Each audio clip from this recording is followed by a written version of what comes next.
বাংলাদেশ থেকে একটা ঘর আনছিলাম।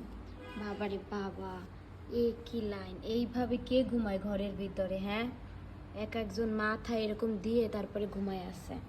এই তোর কি শেষ পর্যন্ত জুতার উপরে ঘুমাচ্ছিস? চিন্তা করতেছি এত টাকা দিয়ে মা জুতো কিনছে, মার জুতোর উপরে ঘুমাই। সি সি সি। যাই হোক, হ্যাঁ মাথাটা ভিতরে ঢুকায় ঘুমাও, কারণ এবার বাংলাদেশ পারেও বটে। বিড়ালের জন্য যদি এত সুন্দর একটা ঘর বানাইতে পারেন, আমার জন্য একটা ঘরের ব্যবস্থা করেন। শুধু বিড়ালদের দেখলেও হবে, যারা বিড়াল পালে মালিকদের দিকেও তো আপনাদের একটু তাকাইতে হবে। আমাদের জন্য তো একটু ঘরটার ব্যবস্থা করতে পারেন। বাসা ভাড়া দিতে দিতে, বিড়ালের খাবার কিনতে কিনতে আপনাদের কাছ থেকে আমরা গরিব হয়ে যাচ্ছে।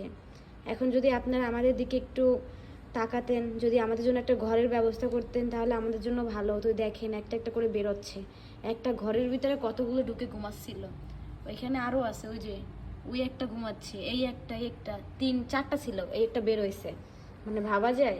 আর একজন তো সিন্ডেলা জুতো পরে ঘুমায় আছে। যাই হোক, কানিবা বাংলাদেশে আমাদের দিকে একটু তাকাবেন। হ্যাঁ, আমার কথাটা একটু ভেবে দেখবেন যে আমাদের জন্য একটু ঘরের ব্যবস্থা করা যায় নাকি। বেশি না, 5 তলা একটা ঘর দিলেই হবে।